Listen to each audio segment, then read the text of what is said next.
Dasar aki-aki tujuh mulut sih ya, haram jadol teh. Aing kalah dibekok. Cek si Ekek ku gulunuk.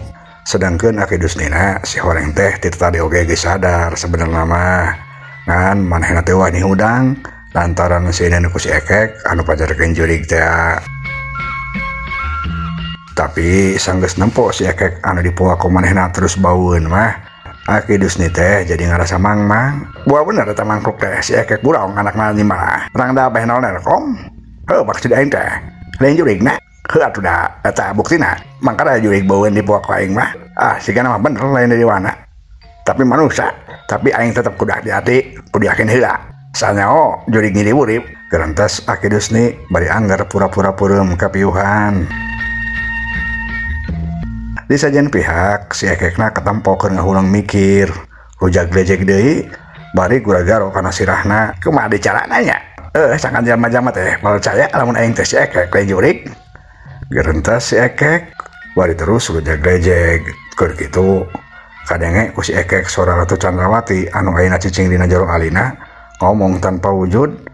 Tangtuna sora Ratu Candrawati teh ngan saukur kadengena ku si Ekek bae. Kumaha juragan? Tos hasil teh nyuhunkeun pantosan ka jalmi-jalmi urang dia teh. Omat juragan, sing hasil lantaran kaayaan teh tos mepet pisan. Bilih Prabu Durakumalana dongkap manten ka dieu. Cek soratan katinggalan Ratu Candrawati. Atuh si Ekek teh ngarenjag ngadenge sora Ratu Candrawati teh. Manehna tangtuna bae kalah beuki gempeur. Puguh tacan Nyai Ratu. Jalma-jalmana kalah labur. Sarinen keneh kuing disakanameureun uing teh dewana lain manusia. Sim abdi percanten juragan pasti dan juragan teh geura tiasa ngayakinkeun maranehna nya rek dicoba deui Nyai Ratu. Tembal si Ekek deui. Tuluy si Ekek teh balik deui ka Ki Dusni jeung Ceu Iis anu masih keneh siga nu teu empes-empes. Red ka Ki Dusni, red di ka Ceu Iis. Sarua Ceu Iis oge katempo masih keneh teu empes-empes. Kumaha nya aing ngayakinkeun Ki Dusni jeung Ceu Iis teh. Nya maksud teh maranehna bae anu percaya yen aing teh lain jurig. Lamun jalma dua ieu geus percaya mah gampang. Nu sajana oge pasti percaya. Nganna utek aing teh jadi beuleut kieu atuh. Gerentes si Ekek. Di pihak sejen boh Ki Dusni boh Ceu Iis sabenerna duanan oge geus saladar. Ngan maranehna masih keneh pura-pura kapiuhan lantaran ngarasa sieun teh ku si Ekek anu dianggapna masih keneh jurig. Haruh eta jurig teh lila-lila teuing ngajadag di dina teh atuh. Nyawa aing teh geus cangkel kieu. Bari jeung aing mah bau aki-aki deui. Ampun aing mah. Gerentas Ceu Iis. Ceu Iis tuluy sirahna rada cengkat saeutik kalaunan meletet ka pelebah si Ekek. Pas merangan si Ekek oge ngareret ka Ceu Iis. Ceu Iis ngalenyap reuas buru-buru nyuh deui pura-pura kapiuhan. Eta aya keneh bae. Dasar keur hidupna oge buraung si Ekek mah. Ayeuna geus bae angger bae buraung budak teh. Gerentas Ceu Iis gulunuk. Sedangkan Ki Dusni oge sarua bingung jeung kesel lantaran si Ekek teh geuning teu indit keneh bae. Iya awak aing cangkel kieu. Nah jurig anak ni marah teh teu deuk bae indit atuh. Nyiksa pisan. Cek Ki Dusni ngagerentas. Panon Ki Dusni tuluy meletet saeutik breh katempo pinggireuna Ceu Iis oge masih keneh ngagoler. Ki Dusni anu tadina geus seueur pisan teh jadi nyerengeh. Tapi kaden teh lah. Keun jurig teh sina di bae di dieu. Lantaran ade untungna oge pikeun aing. Aing ayeuna bisa ngeupan si Bahenol tah si Iis. Gerentas Ki Dusni. Tuluy Ki Dusni teh ngageser saeutik ngadeuketan ka Ceu Iis. Leungeun katuhuna ngaragamang lalaunan nangkep ka Ceu Iis. Ceu Iis reuas serber pisan bau aki-aki. Saking kureuas jeung bauna, Ceu Iis teh sadar hudang luncat bari ngagorowok. Jurig nangkep kuring tulung. Cek Ceu Iis bari luncat. Atuh si Ekek anu keur nangtung ngahulang kaget. Tuluy leumpang ingkud-ingkudan nyamper ka Ceu Iis anu keur katempo nangtung soak. Tah si Ceu Iis mah sadar. Ulah sieun Ceu Iis. Sing demina ge uing mah lain jurig. Uing masih Ekek. Si Ekek asli anak Bimaraah. Cek si Ekek nyarita ka Ceu Iis. Ceu Iis ngareret breh si Ekek geus nangtung hareupeuna.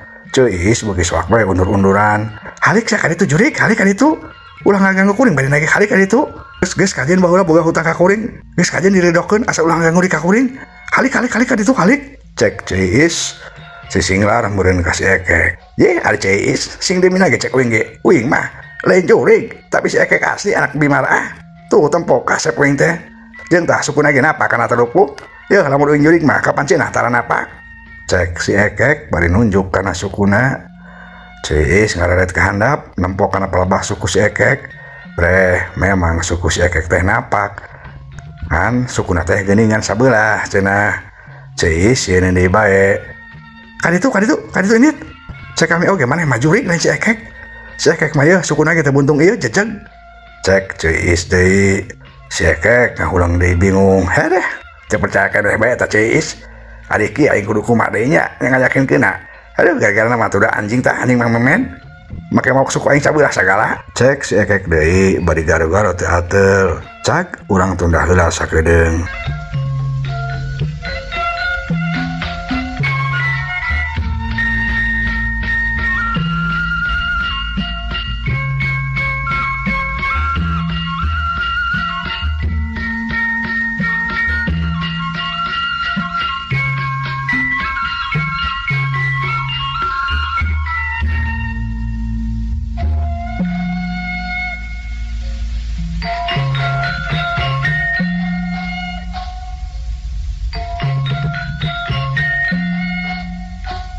Ayeuna coang malik diheula nyaritakeun kaayaan di nagara Siluman Maung.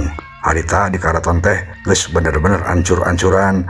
Tembok jeung tiang-tiang karaton rarubuhan dihancurkeun ku Prabu Darakumala anu terus ngamuk nguak ngawik bari nangtang Prabu Rodapati. Rodapati, guat keluar sia.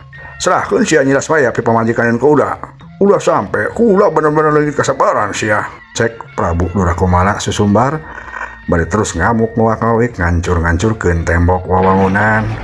Suara pating greger pating jelegur terus-terusan kadenge mata ketir. Keur kitu cilegedeg Prabu Rodapati nangtung hareupeuna pok nyarita bari mulak cangkeng. Aden sia Darakumala, sia montong ngaruksa karaton aing. Yeuh aing datang rek ngahareupan Andika.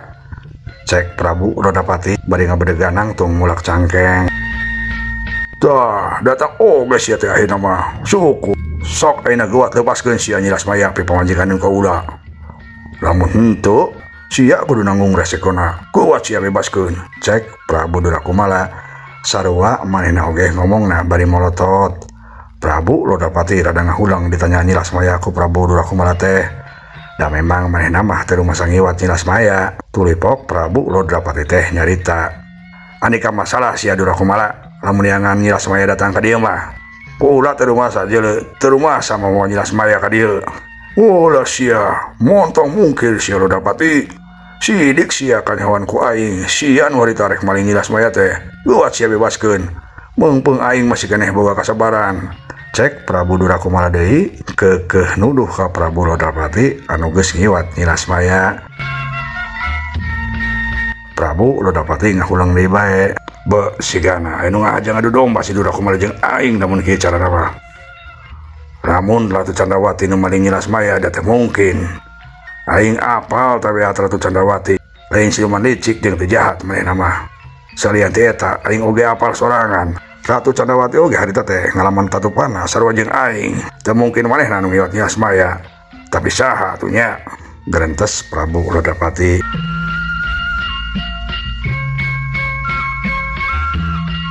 Nempo Prabu Rodapati kala ngahulang Prabu Darakumala jadina beuki ambek bae.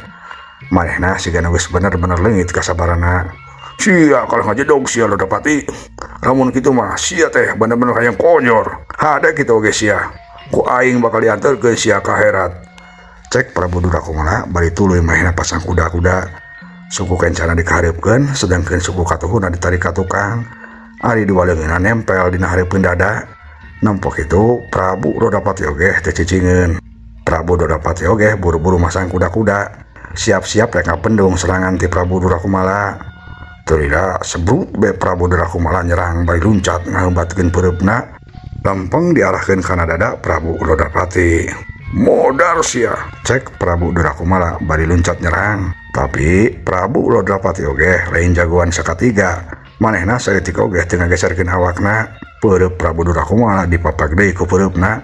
Dua peureub Raja Siluman diaradu. Cilegur kadenge sorana ngacelegur tarik pisan rieg karaton karasa inggeung. Porobot lalangit karaton raruntuhan. Prabu Rodapati anu tarung bade jeung masih keneh dina kaayaan tatu emat selang jauh ka tukang ku graglabuh orolo Prabu Lodapati ngutah-ngutahkeun getih.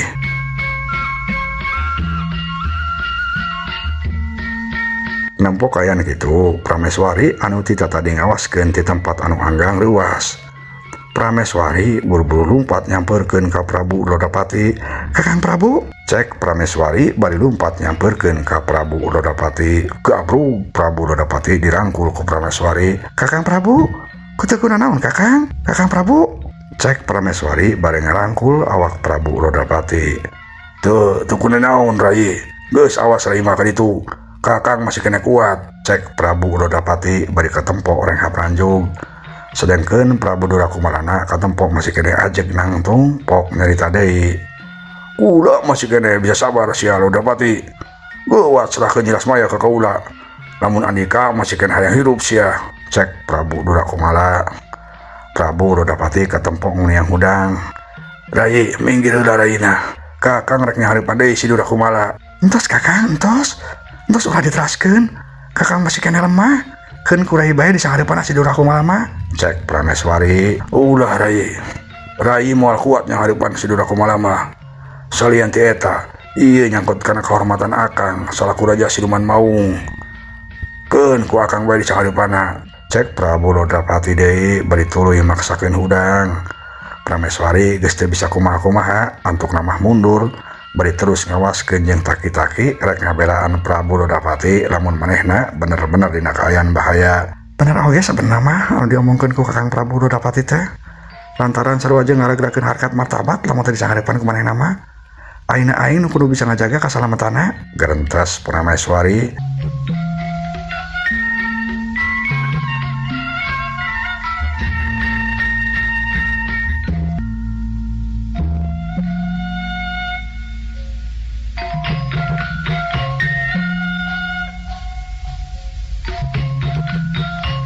Keur kitu di salah sahiji tempat teu jauh ti dinya aya saurang anu keur ngawaskeun si Horeng Kipatih Jagasetra. Tita tadi manehna geus aya di dinya ngawaskeun tarungna Prabu Lodapati jeung Prabu Durakumala. "Ieu kasambetan alus pikeun aing. Raka Prabu Lodapati katepona dina kaayaan lemah. Keun kakasina kojor heula ku si Durakumala. Lamun Raka Prabu Lodapati geus kojor, tinggal aing nu nyangareupan si Durakumala. Ku cara kitu aing teu kudu ngotoran leungeun sorangan dina ngarebut kakawasan," gerentres Ki Jagasetra bari terus ngawaskeun. Ari Prabu Durakumala jeung Prabu Lodapatina katempo geus adu hareupan deui, kadenge Prabu Durakumala nyarita. "Weh Lodapati, kula masih keneh mere kesempatan ka Andika.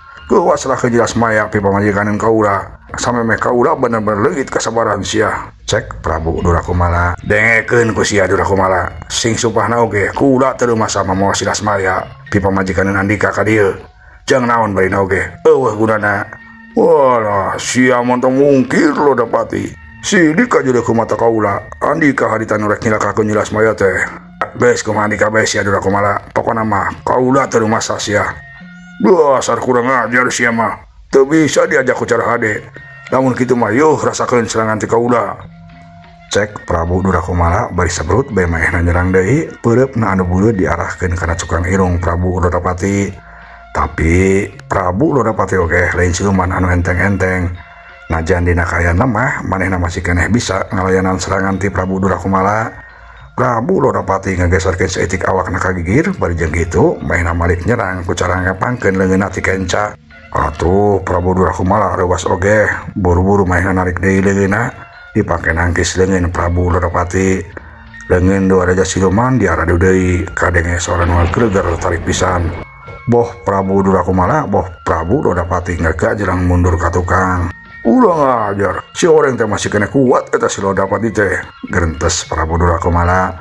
Sedangkeun Prabu Lodapatina ngaheungge dadana karasa eungap, tapi manehna embung nembongkeun di hareupeun Prabu Durakumala mah. "Cilaka, aing teu mungkin sanggup ngalayanan si Durakumala dina kaayaan kos kieu mah." Prabu Lodapati ngareret ka pelebah Prameswarina. Katempo Prameswari keur nangtung rada jauh ti manehna. "Sigana aing mending keneh nyalametkeun diri heula. Aing kabur lain berarti aing eleh," gerentres Prabu Lodapati.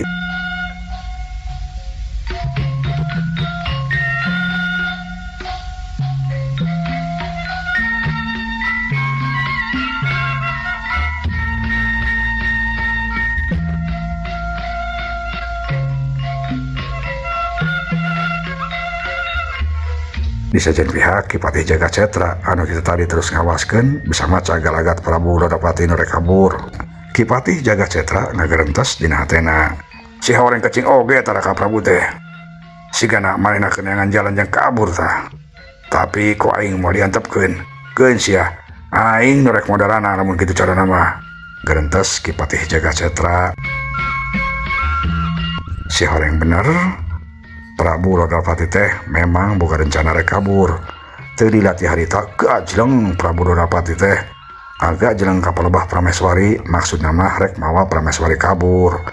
Tapi karek oge gajleng, Ki Jagacetra langsung ngalepaskeun serangan di tempat panyumputana. Hus, sinar beureum kaluar tina leungeun Ki Jagacetra lempeng ngarahkan awak Prabu Lodapati. Kajadian eta teh katempuan jelas ku Prameswari. Prameswari leuwas buru-buru runcat rek ngahalangan serangan.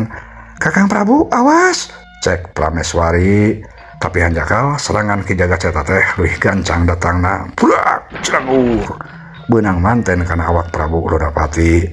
"Tobat!" cek Prabu Lodapati. Cungkel ngajungkel. Prabu Lodapati kakejet les wujudna ngaleungit, robah jadi maung gede anu geus teu walakaya.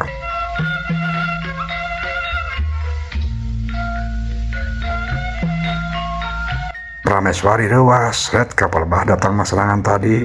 Rei Prameswari meuni ambek ka Cida. "Kurang ajar, saha nu wawanian ngabohongan Kakang Prabu?" cek Prameswari bari tuluy gajleng mulu ka palebah datangna serangan tadi. Di sajen pihak Prabu Durakumalana oge katempo oroho kaget. "Bu, saha anu ngabohongan si Lodapati? Buah-buah Mahapati ya. Tapi geus lah kajeun halus. Aing ayeuna leuwih penting neangan heula Nyiras Maya," gerentes Prabu Durakumala. Bari tuluy bae maenna indi teh teu tempat rek neangan Nyiras Maya.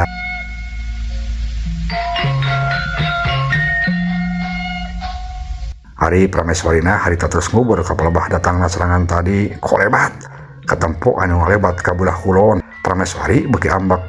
"Ulah kabur sia kurang ajar," cek Prameswari bari lumpat ngudag. Si horeng lumpat kabur teh Ki Jagacetra anu tadi geus ngabohongan Prabu Lodapati teh. Bareng nampo Prameswari ngudag, Ki Jagacetra tuluy nguliwat di hiji tempat. "Kurang ajar, si horeng serangan aing teh kanyahoan ke Cipermata Asih. Lamun kitu sigana kudu diberesan sakalian ku aing." Gerentes Ki Jagacetra bari nyumput. Teila cileng celek Prameswari muncul luak liat neangan. "Ka mana mangkluk nu ngabohongan Kakang Prabu tadi teh nya?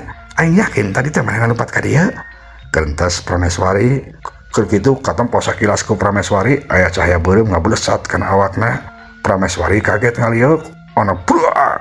Si horeng cahaya serangan ti Ki Jagacetra anu langsung beunang kana awak Prameswari. Jerit, Prameswari ngajerit. "Aduh, ampun!" cek Prameswari ku braglabuh ngan waktosna seep. Ieu dongeng karangan Pribados Kang Abun Burhanuddin. Apunten kakirangana mulia katampi kalayan kabingahan. Assalamualaikum warahmatullahi wabarakatuh.